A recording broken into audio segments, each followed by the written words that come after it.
Gentlemen, welcome back. You're back with MGTOW Money. I'm living my dreams, and I hope you are too. We have got a treat today, gentlemen. Today is the 50th video. We're going to get into today's topic in just a second. First, I want to thank all of the Patreon supporters of this channel. Gentlemen, I do sincerely appreciate it, as well as all those gentlemen who bought me a cup of coffee during these past videos. Let's roll on to today's topic. As you guys may or may not know, this is the 50th video that MGTOW Money, that this channel has been produced on here. That's extremely unusual. Most channels, as a matter of fact, don't even go beyond 10. So being up to 50 is extraordinary. And I want to thank all of you, all of the subscribers, supporters of this channel, etc. Again, gentlemen, I do sincerely appreciate it. I want to briefly mention, I want to go back for just a minute since this is the first video, and I would even reference you to the very first video that I did, and I'll put a link in the description to it, where I talked about what is the purpose of this channel. And specifically as I see it, and this really hasn't changed, the purpose of this channel, MGTOW 2.0, this is moving beyond discussions of women, discussions of politics. This is you moving forward into financial independence, into a rich lifestyle. You can do this. We actually are in a golden age of MGTOW, in my opinion. Despite what I heard another long-time MGTOW reference sort of lamenting the old days of MGTOW and how great it was, etc., at least insinuating that it was, I say today is our day, gentlemen. We're moving forward to bigger and better things. We stand on the shoulders of giants,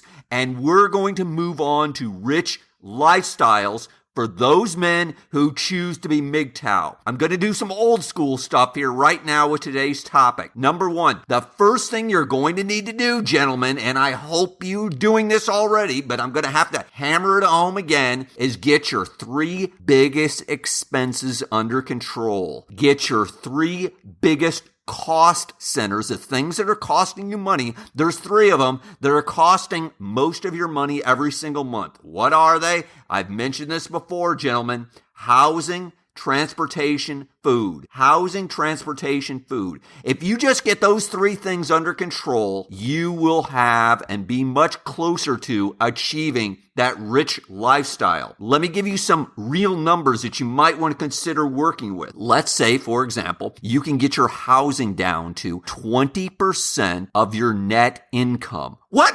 20% of my net income? I only make $1,000 a month net. That's only $200. I get it. It doesn't work perfectly, but you've got a target to shoot for, gentlemen. Start focusing on getting your housing down to 20% of your net income. Whatever that number might be, get it down as low as possible. At one point, for some years of my life, it was well under 20% of my net income. Now, agreed, I had a substantial monthly income at that time, and therefore the numbers sort of worked out as they did because I was spending, it was like $500 a month for a relatively small apartment, and I had a sizable income, at least for the time. So the point is, you get that down to 20%. You get the transportation down. I couldn't come up with a percentage, but I was thinking about the dollar amount. I would be shooting for my transportation all in. Everything. Let's say I own a car, which probably most of you do. I'd be shooting for about 15 USD a day. $15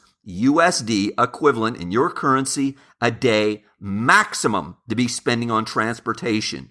On food, that's the third category that's most expensive generally, the highest cost center. I'd be getting that to around 5 USD a day. So 5 USD a day, whatever that is in your equivalent currency is what I'd be shooting for. So quickly summarize, I would be shooting for 20% of my net income relative to housing. I'd be shooting for $15 maximum in terms of transportation, and I'd be shooting for around $5 a day or so in terms of food. Of course, there's some flexibility in these numbers, and I understand not everyone's environment or not everyone's particular circumstances fit this perfectly, but you've got some numbers to work with. You've got some targets. And oh, by the way, of course, gentlemen, what did I not mention in those three biggest expenses? You're not spending money on women. It is absolutely critical. I'm not going to say it any further.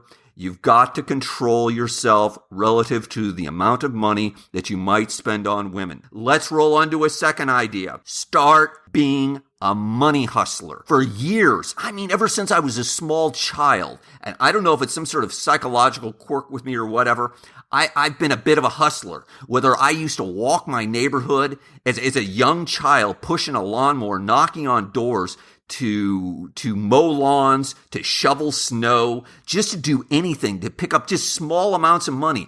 Having a lemonade stand was a regular occurrence for me, etc. Doing small little things like this to make money, doing these little schemes, if you will, as my ex-wife used to call them, it was very important to me and pushed me forward. And for many of you, I highly encourage you in the strongest terms possible to start doing this. Of course, I encourage you to think big things, and I encourage you to think about ways of making tens of thousands, if not millions of dollars. But I also realize that for most of us and most of humanity, that's not necessarily realistic. And so therefore, just start looking at ways to make 50, 100, 200 extra dollars. Why don't you go back, gentlemen? Because one of the lowest viewed videos that I've ever done where I gave some specific ideas relative to just doing bank accounts and getting involved in simple things, like this class action lawsuit thing that's going to happen against Equifax, etc. There are lots of small, little, simple things you can do right from your couch. So if you can just turn off the TV, or you can even keep the TV on, but you got to turn off the video game. The point being, if you can just spend 10, 15 minutes focusing, you might be able to pick up a few extra dollars. And that'll move you forward. Because frankly, that's what it's all about, gentlemen. It's about you moving forward. And you can do this by being a money hustler. Now, let's move on to number 3. I can't emphasize enough, gentlemen. You've got to discover your magic number. You've got to have a target. You've got to focus on something. Your magic number, of course, is the dollar amount that you need. Whatever that dollar amount is, it's going to be unique to you personally. It's going to be, I'm sure, very different from the dollar amount that I need to feel like I can live a rich lifestyle and be financially independent, that I don't have to go to work tomorrow morning. I can choose to go to work tomorrow morning, but I don't have to. That's what your magic number means to you, gentlemen. You can do this. Again, I'll include a link in the description to how to determine your magic number. It's very simple. It's very easy math, gentlemen. It's up to you, though, to do it, to find out what this number is, because if you do, you now have a target to shoot for. You can start building up that momentum to get there, to hit it. Now, let me quickly summarize. Making money, especially passive income, gets a lot easier, much easier, when you've got money. I can tell you, after you get that first 1,000, it'll be a lot easier to get to 10,000. And after you get to 10,000, again, I can tell you from experience, it'll be a lot easier to get to 100,000. But even if you're not up to 1,000 yet, gentlemen, you can do it.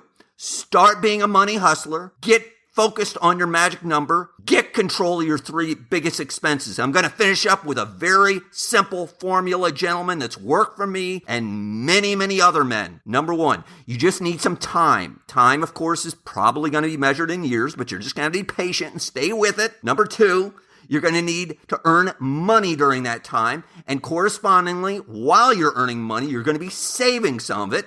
Number 3, that money that you're saving, you're going to be doing some quote-unquote good investing, which is going to require a little knowledge and luck, which, of course, are things that I'm trying to provide to you. Because if you can just take that time, take your savings, tie it in with some good investing, you will be financially independent in your life. All right, gentlemen, I appreciate you listening. Buy me a cup of coffee if you found that helpful and educational. As always, John Galt, out.